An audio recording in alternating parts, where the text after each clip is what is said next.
नमस्कार साथियों, सलामी हिंचल पर आप सभी का पुनः बहुत बहुत स्वागत है। आप सब कैसे हैं? मैं उम्मीद करता हूँ कि बहुत ही ज़बरदस्त होंगे। और हमारा जो लुसेंट का पोर्शन चल रहा था, जिसमें कि हम पूरा लुसेंट को कवर करने वाले हैं। इसमें अलग अलग पार्ट के रूप में आप लोगों को मैं कंटेंट निकाल निकाल के देने का यहाँ पे प्रयास कर रहा हूँ।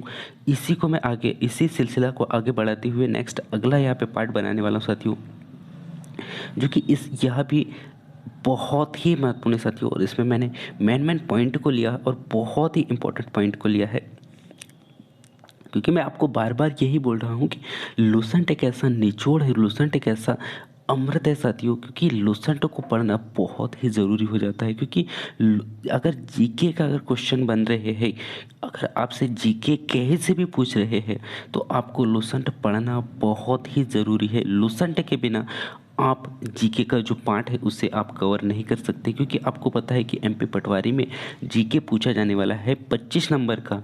वहीं अगर आप कांस्टेबल की बात करें तो उसमें भी जीके जीएस पूछा जाता है, फॉरेस्ट में जीके जीएस पूछा जाता है। जहाँ भी जीके जीएस पूछा जाता है, वहाँ के लिए अगर आप जीके को अगर कंप्लीट करना चाहते हो तो आपको पढ़ना होगा लुसेंट, और लुसेंट से ही 50% क्वेश्चन बनते हैं। सो आपको सबसे पहले लुसेंट को ख़त्म करना होगा, उसके बाद में आपको टेस्ट लगाना होगा। और टेस्ट लगाने के बाद में आपको देखना है कि आपके नंबर किस सब्जेक्ट में आ रहे हैं, किस टॉपिक से कम आ रहे हैं, उसे कवर करना होगा। और आप आपका जो स्कोर है वो बहुत ही अच्छा बढ़ा सकते हैं। सो अब हम यहाँ पे चलते हैं, लुसेंट का हमारा जो नेक्स्ट अगला पार्ट है उसको हम यहाँ पे कवर करते हैं। और नेक्स्ट अगला पार्ट में हम यहाँ पे देखेंगे साथियों, सबसे पहले हम यहाँ पे देखने वाले हैं मगध। ठीक है, क्या देखने वाले हैं? मगध राज्य का उत्कर्ष, है ना। मगध राज्य का उत्कर्ष यहाँ पे कवर करने वाले हैं। ठीक है, तो मगध के सबसे प्राचीन वंश के संस्थापक की हम यहाँ पे बात करें तो बृहदत्त था, तथा इसकी राजधानी गिरिब्रज यानी कि राजगृह थी, तथा जरासंध जरासंध बृहदत्त का क्या था? पुत्र था। ये भी आपको पता होना चाहिए। ठीक है, नेक्स्ट हर्यक वंश के संस्थापक की हम बात करें साथियों, तो हर्यक वंश के जो संस्थापक हर्यक वंश के जो संस्थापक रहे हैं बिंबिसार, बिंबिसार तथा मगध की राजधानी पर इन्होंने 544 ईस्वी में यहाँ पे शासन किया था। ठीक है, तथा वह बौद्ध धर्म का क्या था? अनुयायी था। तो क्वेश्चन पूछा जा सकता है कि बौद्ध धर्म का अनुयायी कौन था? तो बौद्ध धर्म का अनुयायी की हम बात करें इसमें तो हर्यक वंश के जो संस्थापक बिंबिसार था। ठीक है, इसी में हम बिंबिसार ने बृहदत्त को हराकर अंग राज्य को मगध में मिला लिया था। ये भी आपको याद रखना है। ठीक है, इसके बाद में बिंबिसार ने राजगृह का निर्माण कर उसे उसकी अपनी राजधानी बनाया था। ठीक है, इन्होंने क्या किया था?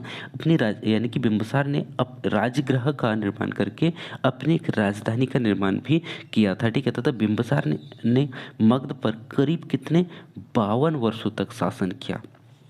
कितने 52 वर्षों तक शासन किया, तथा महात्मा बुद्ध की सेवा में बिंबिसार ने राजवैद जीवक को भेजा था। ठीक है, ये भी आपको याद रखना है। तथा अवंती के राजा प्रद्योत जब पांडु रोग यानी कि जो पांडु रोग से ग्रसित थे, उस समय भी बिंबिसार ने जीवक को अपनी सेवा एवं शुश्रूषा के लिए भेजा था। ठीक है, तथा बिंबिसार ने वैवाहिक संबंध कर अपने साम्राज्य का विस्तार किया था, तथा इसने कौशल नरेश प्रसेनजीत की बहन महाकौशला से वैशाली के चैटक की पुत्री चेलना से तथा जो भद्र देश की राजकुमारी क्षेमा से भी शादी किया था, यानी कि आधुनिक यह पंजाब में पड़ता है। ठीक है, तथा बिंबिसार की हत्या उसी का पुत्र अजातशत्रु ने कर दिया था। वह 493 ईस्वी में मगध पर गद्दी पर बैठा है। ठीक है, इसकी यानी कि इसके पिता की मृत्यु के पश्चात यानी कि पिता की हत्या के बाद अजातशत्रु 493 ईस्वी में मगध पर बैठा है। ठीक है, तथा अजातशत्रु का उपनाम की हम बात करें तो अजातशत्रु का उपनाम कुनिक था। ठीक है, तथा अजातशत्रु ने 32 वर्षों तक मगध पर शासन किया था। ठीक है, तथा अजातशत्रु प्रारंभ में जैन धर्म का अनुयायी था, तथा अजातशत्रु ने सुयोग मंत्री का नाम वर्षकार वर्षकार था। इसके जो मंत्री सहयोग मंत्री थे उनका नाम था साथियों वर्षकार था। ठीक है। तथा इसी की सहायता से अजात शत्रु ने वैशाली पर विजय प्राप्त किया था। ठीक है। तथा अजात शत्रु की हत्या उसके पुत्र उदयन ने 461 ईसा पूर्व में कर दी थी तथा वह मगध की गद्दी पर बैठा। ठीक है। इसके बाद में उदयन ने पटली ग्राम की स्थापना किया था। तो पटली ग्राम की स्थापना किसने किया था आपको याद रखना है, उदयन ने किया था। तथा उदयन भी जैन धर्म का अनुयायी ही था, उसका पिता भी अनुयायी था जैन धर्म का। उसके बाद में उदयन भी जैन धर्म का अनुयायी हुआ। हर्यक वंश का अंतिम राजा जो है उदयन का पुत्र नागदासक था। ठीक है। तो आपको याद रखना चाहते हो कि हर्यक वंश का अंतिम शासक जो था कौन था, नागदशक, जो कि उदयन का पुत्र था। ठीक है। इसके बाद में नागदशक को उसके अमात्य शिशुनाग ने सन 412 ईस्वी में आपदस्य करके मगध पर शिशुनाग वंश की स्थापना किया है। ठीक है। तो ये पॉइंट पे आपको याद रखना है कि यहाँ पे क्या होता है, यानी कि नागदासक को अपने आमत्य शिशुनाग ने 412 पे यहाँ पे हरा कर यहाँ पे क्या करता है, वो शिशुनाग वंश की स्थापना करता है। इस प्रकार यहाँ पे शिशुनाग वंश की यहाँ पे स्थापना होती है। शिशुनाग ने अपनी राजधानी कहाँ बनाया था, तो आपको याद रखना साथियों, शिशुनाग ने अपनी राजधानी पटलिपुत्र से हटाकर कहाँ किया, उसने वैशाली में किया था। ठीक है। तथा शिशुनाग का उत्तराधिकारी कालाशोक पुनः राजधानी को पटलिपुत्र लेके गए। ठीक है। तथा शिशु वंश का अंतिम राजा की हम बात करें तो शिशुनाग वंश का अंतिम राजा हुआ नंदीवर्धन। ठीक है। तथा नंदीवर्धन के संस्थापक महापद्म नंद था। ठीक है। तथा नंदवंश का अंतिम शासक की बात करें तो अंतिम शासक जो हुआ नंदवंश का घरानंद था। ठीक है। तथा यह सिकंदर का समकालीन था तथा इसे चंद्रगुप्त मौर्य ने युद्ध में क्या किया था, पराजित किया था और मगध पर एक नए वंश मौर्य वंश की स्थापना किया। ठीक है। इसी में हम सिकंदर को देखें साथियों, अगला नेक्स्ट हम यहाँ पे देखेंगे किसको, सिकंदर को। ठीक है। तो सिकंदर की हम बात करें तो सिकंदर का जन्म जो हुआ था 356 ईसा पूर्व में हुआ था। ठीक है। तथा सिकंदर के पिता का नाम आपको याद रखना है, सिकंदर के पिता का नाम फिलिप था। ठीक है। क्या था, फिलिप था। ठीक है। तथा फिलिप जो है 559 ईस्वी पूर्व में मकदूनिया का शासक बना था। क्या कब बना था, तो 559 ईस्वी में मकदूनिया का शासक बना था तथा इसकी हत्या 329 ईस्वी के पूर्व में ही कर दी गई थी। ठीक है। तथा सिकंदर अरस्तु का क्या था, शिष्य था, ये भी आपको याद रखना है। ठीक है। तथा सिकंदर ने भारत विजय का अभियान सन 326 ईसा पूर्व में प्रारंभ कर दिया था। ठीक है। तथा सिकंदर का सेनापति कौन था, सेल्यूकस था, ये भी आपको याद रखना है। सिकंदर का सेनापति कौन था, सेल्यूकस था। ठीक है। इसके बाद में हम नेक्स्ट अगला पॉइंट यहाँ पे चर्चा करते हैं साथियों। नेक्स्ट अगला पॉइंट हमें यहाँ पे देखने को मिलता है कि सिकंदर को पंजाब के शासक पोरस के साथ में युद्ध करना पड़ा, जिससे हाइडेस्पी के युद्ध का जो झेलम नदी का युद्ध के नाम से भी जाना जाता है। ठीक है। इस पॉइंट को मैं पुनः फिर से रिपीट करता हूँ कि सिकंदर को पंजाब के शासक पोरस के साथ में युद्ध करना पड़ा था, जिससे हाइडेस्पी के युद्ध को क्या कहा जाता है, झेलम का युद्ध के नाम से भी जाना जाता है। ठीक है। तथा सिकंदर की सेना ने व्यास नदी को पार करने से इनकार कर दिया था। कौन सी नदी को इनकार किया था, तो आपको याद रखना है, झेलम नदी को पार करने के लिए इनकार कर दिया था। ठीक है। तथा सिकंदर स्थल मार्ग द्वारा 325 ईस्वी में भारत लौट गया था। ठीक है। उसके बाद में सिकंदर की मृत्यु कब हुआ था, 323 ईसा पूर्व में बेबीलोन में 33 वर्ष की अवस्था में हो गई थी। तथा सिकंदर का जल सेनापति था निर्कायस, ये भी आपको याद रखना है। ठीक है। इसी में हम नेक्स्ट अगला वंश पढ़ते साथियों, मौर्य साम्राज्य का विस्तार यहाँ से होने लग गया था 345 ईस्वी में। ठीक है। तो मौर्य वंश के संस्थापक की हम बात करें यहाँ पे तो मौर्य वंश के संस्थापक चंद्रगुप्त मौर्य हुआ। ठीक है। तथा चंद्रगुप्त मौर्य का जन्म यहाँ पे 345 ईस्वी पूर्व में हुआ था। ठीक है। तथा घनानंद को हराने में चाणक्य ने चंद्रगुप्त मौर्य की मदद की की थी, जो कि बाद में चंद्रगुप्त मौर्य का प्रधानमंत्री बना, ठीक है। तथा चाणक्य यानी कि कौटिल्य विष्णुगुप्त भी से कहा जाता है। चाणक्य द्वारा लिखित एक पुस्तक है अर्थशास्त्र, जिनका संबंध राजनीतिक से है, ठीक है। तथा चंद्रगुप्त मगध की राजधानी पर कब बैठा? 322 ईसा पूर्व में बैठा था, ये आपको याद रखना है। चंद्रगुप्त जैन धर्म का अनुयायी था, ठीक है। तथा चंद्रगुप्त ने अपना अंतिम समय कर्नाटक के श्रवण बेलगोला नामक स्थान पर बिताया था, ठीक है। तथा चंद्रगुप्त ने 305 ईस्वी में सेल्यूकस निकेटस को हराया था। कब हराया था? तो ये भी आपको याद रखना है कि 305 ईसा पूर्व में सेल्यूकस के निकट यानी कि सेल्यूकस निकेटर को हराया था, ठीक है। उसके बाद में सेल्यूकस निकेटर ने अपनी पुत्री कार्नेलिया की शादी चंद्रगुप्त मौर्य के साथ में करा दी और युद्ध की संधि के अनुसार ही 4 प्रांत इनसे मांगा। कौन कौन सा? काबुल, कंधार, हेरात और मक्रांत चंद्रगुप्त को मांगा नहीं, इसे दिया, ठीक है। कौन कौन सा? काबुल, कंधार, हेरात एवं मक्रांत 4 इसे दहेज के रूप में प्रदान किया, ठीक है। तथा चंद्रगुप्त मौर्य ने जैनी गुरु भद्रबाहु से जैन धर्म की दीक्षा ली थी, ठीक है। तथा मैगस्थनीज सेल्यूकस निकेटस का राजदूत था, जो कि चंद्रगुप्त मौर्य के दरबार में आया था। तथा मैगस्थनीज द्वारा लिखी गई पुस्तक क्या है? इंडिका है, ये भी आपको याद रखना है, ठीक है। तथा चंद्रगुप्त मौर्य और सेल्यूकस के बीच में हुए युद्ध का वर्णन जो है किस में मिलता है? तो आपको याद रखना है एपियानासा में मिलता है, ठीक है। तथा प्लूटार्क के अनुसार चंद्रगुप्त ने सेल्यूकस को 500 हाथी उपहार में दिया था, ये भी आपको याद रखना है, ठीक है। तथा चंद्रगुप्त मौर्य की मृत्यु जो हुआ था 298 ईसा पूर्व में श्रवण बेलागोला में ही हुआ था, उपासक के दौरान हुआ था, ठीक है। तथा इसी में हम देखें नेक्स्ट अगला देखेंगे साथियों बिंबिसार, ठीक है।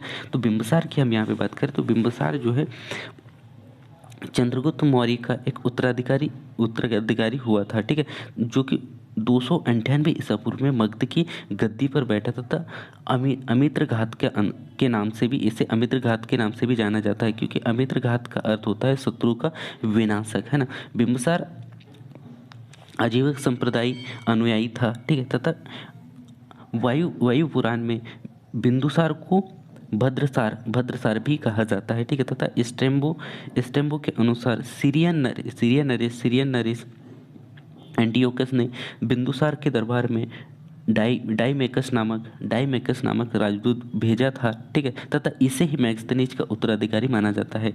जैन ग्रंथों में बिंबिसार को सिंह सेन भी कहा जाता है, ठीक है।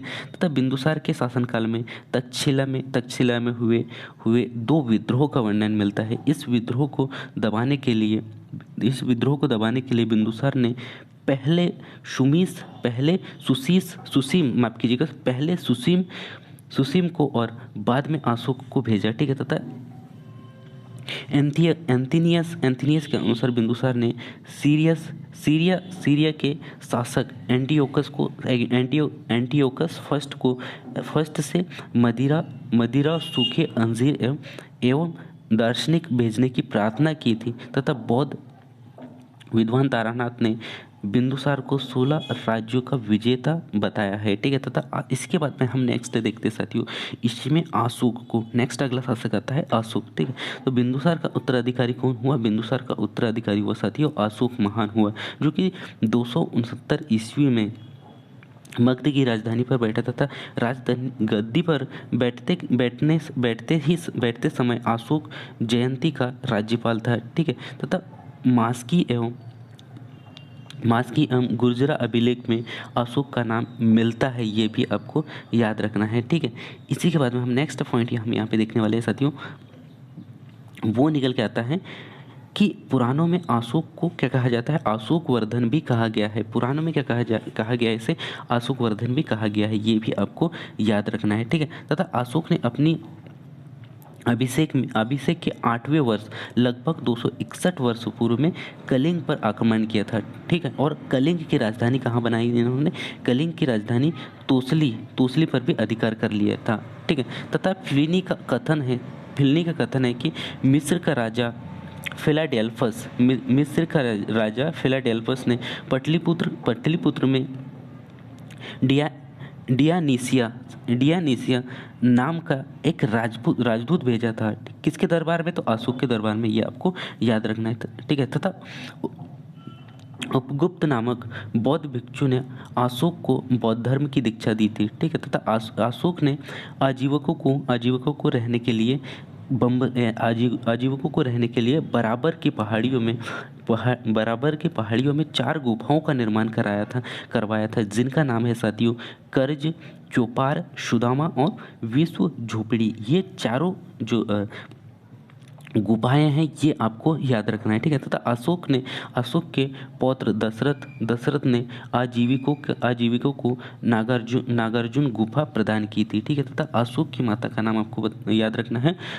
अशोक की माता का नाम है सुभद्रांगी, ठीक है, सुभद्रांगी था, ठीक है। तथा अशोक ने बौद्ध धर्म के प्रचार के लिए अपने पुत्र महेंद्र एवं पुत्री संघमित्रा को श्रीलंका भेजा था। ये भी क्वेश्चन वेरी वेरी इंपॉर्टेंट है साथियों कि अशोक ने बौद्ध धर्म का प्रचार प्रसार करने के लिए इसने क्या किया था? अपने पुत्र महेंद्र तथा पुत्री संघमित्रा को कहाँ भेजा था? श्रीलंका भेजा था, ठीक है। तथा भारत में शिलालेख का प्रचलन सर्वप्रथम अशोक ने ही किया था, ठीक है। तथा अशोक के शिलालेख में ब्राह्मी, खरोष्टी, ग्रीक एवं अरमाइक लिपि का प्रयोग मिलता है, ठीक है। तथा ग्रीक एवं अरमाइक लिपि का अभिलेख अफगानिस्तान में खरोष्टी लिपि का अफगानिस्तान में मिला है। और खरोष्टी लिपि का हम बात करें, खरोष्टी लिपि उत्तर पश्चिमी पाकिस्तान में और शेष भारत से ब्राह्मी लिपि के अभिलेख मिले हैं, ठीक है। तथा अशोक के 3 अलग अलग भागों में अभिलेखों को 3 अलग अलग भागों में बांटा था, ठीक है, बांटा जाता है, ठीक। पहला है शिलालेख, नेक्स्ट है स्तंभलेख और नेक्स्ट अगला है थर्ड गुहालेख, ठीक है। इसी में हम यहाँ पे चर्चा करते हैं नेक्स्ट पॉइंट पे। तो अशोक के शिलालेख की खोज कब हुई थी? 1750 ईस्वी में पद्रेटी पेंथेलर ने की थी, ठीक। इनकी संख्या कितनी? 14 है, ठीक है। तथा अशोक के शिलालेख पढ़ने के लिए पहली सफलता किसने? अशोक का शिलालेख को पढ़ने में पहली सफलता सन 1837 में जेम्स प्रिंसेस ने पाई, ठीक है। जेम्स प्रिंसेस, ये भी आपको याद रखना है, ठीक है। तो अशोक के प्रथम शिलालेख में उनके वर्णन मिलते हैं तथा उनके अभिलेखों के बारे में हम यहाँ पे चर्चा कर लेते हैं। तो माफ कीजिएगा, शिलालेख के बारे में हम यहाँ पे चर्चा कर लेते हैं। तो प्रथम शिलालेख में हम यहाँ पे इनके पशु बलि की निंदा की है उन्होंने पहला अभिलेख में। दूसरा अभिलेख की बात करें तो दूसरा अभिलेख में उन्होंने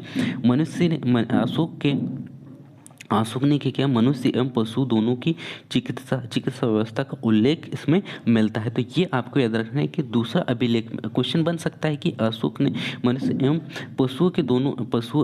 पशुओं के लिए चिकित्सा व्यवस्था का उल्लेख किस शिलालेख में किया है? तो आपको याद रखना है दूसरा शिलालेख में किया है, ठीक है। इसी में हम तीसरा शिलालेख की बात करें तो तीसरा शिलालेख में इसमें राजकीय अधिकारियों को यह आदेश दिया है कि वे हर 5वें वर्ष के उपरांत दौरे पर जाए तथा इस शिलालेख में इस धार्मिक नियमों का भी यानी कि धार्मिक शिलालेखों का भी इसमें धार्मिक नियमों का भी क्या किया है? उल्लेख किया गया है, ठीक है। तो चौथे अभिलेख की बात कर सकते हो।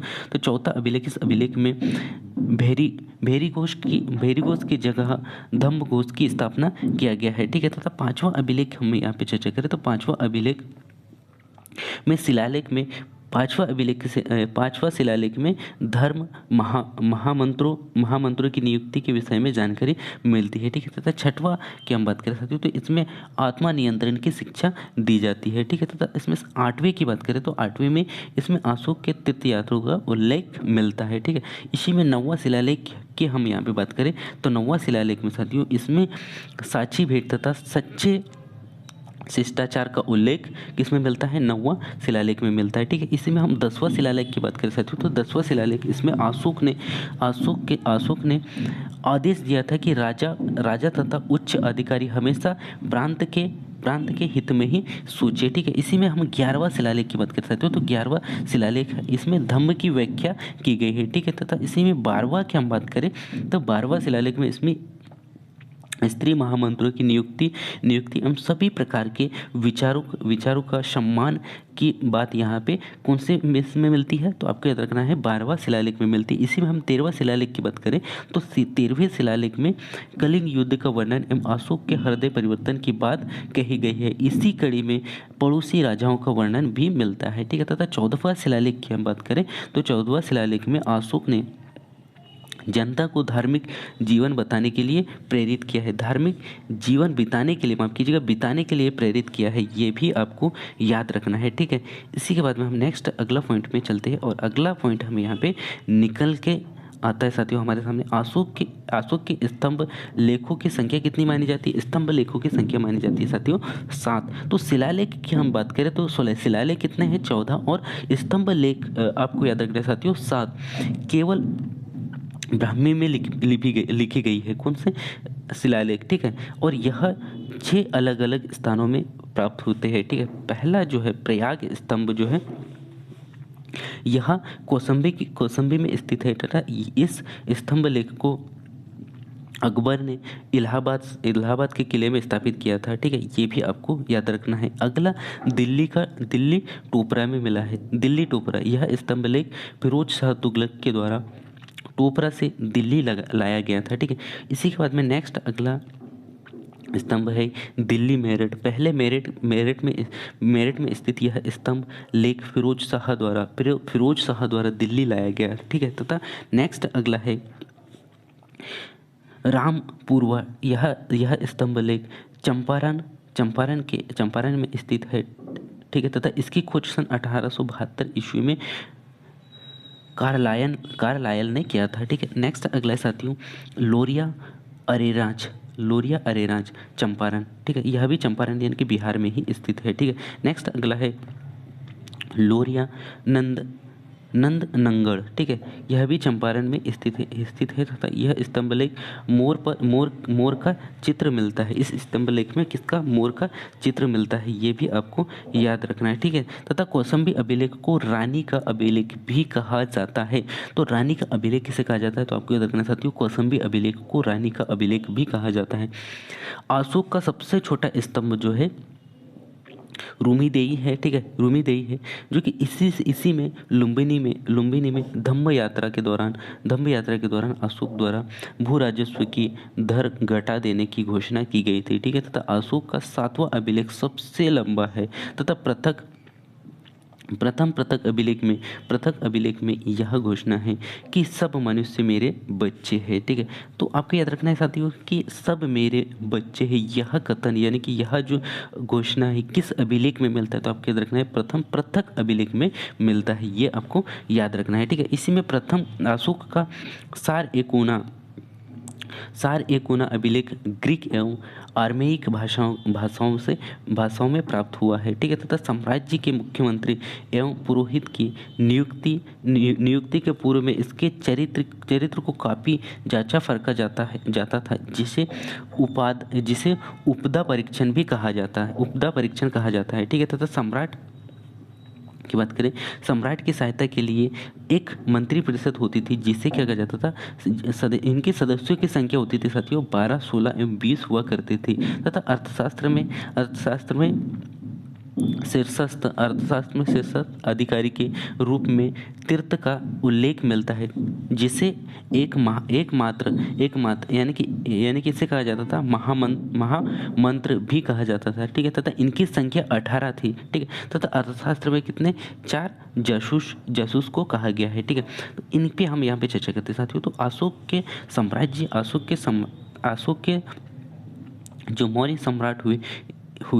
सम्राट एवं प्रांतों की संख्या 5 थी तथा प्रांतों को चक्र कहा जाता था। ठीक है, तथा प्रांतों के प्रशासक रहे कुमार एवं आर्यपुत्र तथा राष्ट्रिक कहलाए। ठीक है, तथा प्रांतों का विभाजन विषय में किया गया था, ठीक है, जो कि विषयपति के अधीन था, ठीक है। इसी में हम अर्थशास्त्र के ब्राह्मणिक तृतीय की बात कर साथियों। इसे मंत्री जो होता था प्रधानमंत्री कहलाता था, पुरोहित धन एवं धान विभाग का प्रधान होता था, सेनापति सैन्य विभाग का प्रधान होता था, युवराज राजपुत्र होता था। इसी में हम नेक्स्ट अगला बात करें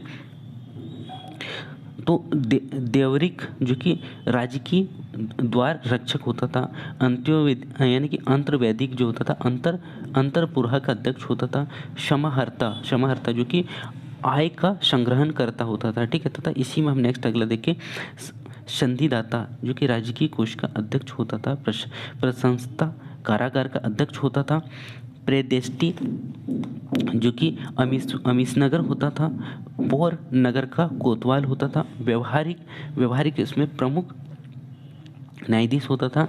उसके बाद में नायक जो कि नगर रक्षक होता था, ठीक है। इसी में हम कर्मनिष्क की हम बात करें, कर्मनिष्क जो होता था उद्योग एवं कारखानों का अध्यक्ष होता था, ठीक है। उसके बाद मंत्रिपरिषद जो है अध्यक्ष होता था। और दंडपाल की हम बात कर सकते हैं। दंडपाल सेनाओं का सामना एवं एकत्र करने वाला सेनाओं को एकत्र करने वाला एक क्या होता था अध्यक्ष होता था। दुर्गपाल जो कि दुर्ग रक्षक होता था। और नेक्स्ट अगला इसमें अंतपाल जो कि सीमावर्ती दुर्गों का रक्षक कौन करता था, अंतपाल करता था, ठीक है। ये भी आपको याद रखना है, ठीक है। इसी के बाद हम नेक्स्ट हम यहाँ पे मेन पॉइंट पे चर्चा करते जाते हो। तो अशोक के समय में कितने 5 प्रांत हुए, प्रांतों की संख्या 5 हुई और इन प्रांतों को क्या गया चक्र भी कहा गया।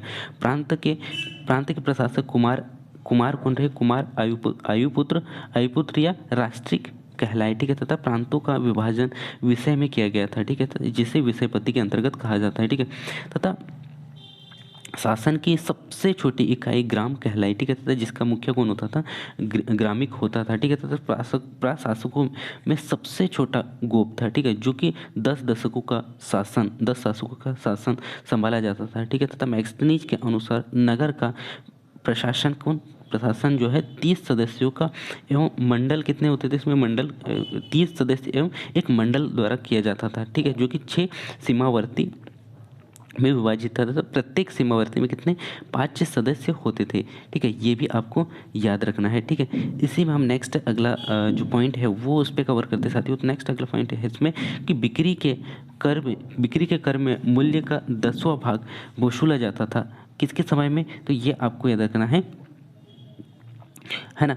उसके बाद में वसूला जाता था। इससे बचने के लिए यानी कि इससे बचने वालों को मृत्यु दंड की सजा का प्रावधान भी यहाँ पे दिया गया था, ठीक है। तथा मैक्सनीज के अनुसार एग्रोनोमाई मार्ग निर्माण का अधिकार था, ठीक है, एग्रो निर्माण का अधिकारी था, ठीक है। तथा जस्टिन के अनुसार चंद्रगुप्त मौर्य की सेना में लगभग 50,000 अश्वरोही सैनिक तथा 9,000 हाथी एवं 8,000 रथ थे। ये अभी आपको याद रखना है, ठीक है। तथा प्लूटार्क जस्टिस के अनुसार चंद्रगुप्त मौर्य ने नंदों की पैदल सेना में 3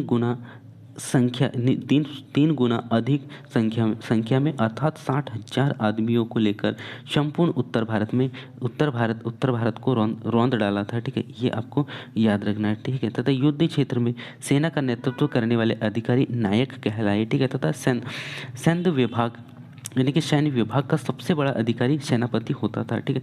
और इसमें मैक्सनीज के अनुसार मौर्य सेना का रख रखाव 5 सदस्यीय एवं 6 समितियों के द्वारा किया जाता था, ठीक है। तथा मौर्य शासन में गुप्तचर विभाग महामत्य सर्प नामक आमत्य के अधीन था, ठीक है। तथा अर्थशास्त्र में गुप्तचर को गुण पुरुष के रूप में जाना जाता था, ठीक है। तथा एक ही स्थान पर रहकर कार्य करने वाले गुप्तचर क्या कहलाए, गुप्तचर को संस्था कहा जाता था, ठीक है। तथा अशोक के समय में जनदीप न्यायालय के न्यायाधीश को राजुक कहा जाता था, ठीक है। तथा सरकारी भूमि को सीता भूमि भी कहा गया है, ठीक है। ये भी आपको याद रखना है साथियों। तो आपको याद रखना है साथियों कि जो सरकारी भूमि होती थी उसे क्या कहा जाता है, तो आपको याद रखना साथियों सीता भूमि भी कहा जाता था, ठीक है। नेक्स्ट अगला है साथियों, बिना वर्षा यानी कि बिना वर्षा वर्षा के अच्छी खेती होने वाली भूमि को अदेव मात्रक भी कहा गया है। ठीक है, तथा मैग्नीज की ने भारतीय समाज को 7 वर्गों में विभाजित किया। पहला वर्ग है साथियों दार्शनिक, नेक्स्ट अगला है किसान, अगला है आहिर, नेक्स्ट अगला है कारीगर, नेक्स्ट है सैनिक, नेक्स्ट है निहारिक और अंतिम है साथियों 7वां सभासद। ठीक है, तथा स्वतंत्रता वेश्यव्रत को अपनाने वाली महिला रूपाजीवी कहलाई। ठीक है, तथा नंदवंश का जो विनाश है विनाश करने में चंद्रगुप्त मौर्य ने कश्मीर के राजा प्रवर्तक की सहायता की थी। ठीक है, तथा मौर्य शासन, इसका जो मौर्य शासन की हम बात करें तो 137 वर्षों तक रहा। ठीक है, तथा मौर्य वंश का अंतिम शासक हुआ बृहदत्त। ठीक है, तथा इसकी हत्या इसके सेनापति कौन पुष्यमित्र के द्वारा ही कर दिया गया था, जो कि 850 ईस्वी पूर्व में कर दी गई थी। और मगध का वंश अब होगा शुंग वंश, है ना। शुंग वंश की यहाँ पे नींव डाली गई। ठीक है, तो अगला हम यहाँ पे चर्चा करेंगे साथियों ब्रह्म समाज हम कल यहाँ पे कवर करने वाले हैं। सो मैं उम्मीद करता हूँ कि आज जो मैंने टॉपिक आपको पढ़ाया, आप लोगों को यहाँ पे बताने का प्रयास किया, वो बहुत ही अच्छा से समझ में आया होगा। और इसमें अगर कुछ परिवर्तन चाहते हो साथियों तो कमेंट्स ज़रूर कीजिए, ताकि मैं आपको जैसे समझ में आए वैसा मैं आप यहाँ पे परिवर्तन करने का प्रयास करूँगा। सो मैं उम्मीद करता हूँ कि आपको यह बहुत ही अच्छा लगा होगा। और लुसेंट का पूरा कंटेंट जो मैं आपको दे रहा हूँ पार्ट बाय पार्ट, वो पूरे पार्ट को आप अच्छा से देखिए साथियों और दिमाग में बिठाइए, है ना, ताकि आपके 25 में से कम 20 नंबर तो आपके फिक्स यानी कि परफेक्ट होना ही चाहिए, ताकि आप एग्ज़ाम के बहुत यानी कि क्वालिफाई के बहुत करीब पहुंच पाओ। ठीक है, सो मिलते हैं अगला लेक्चर में, तब तक जय हिंद, वंदे मातरम। अपना ध्यान रखिएगा और अपनी तैयारी को अच्छा से स्ट्रॉन्ग कीजिए, अपनी मेहनत को लगन और परिश्रम के साथ में बहुत ही अच्छा तरीके से कीजिए। सो मिलते हैं अगले सेशन में, तब तक जय हिंद, वंदे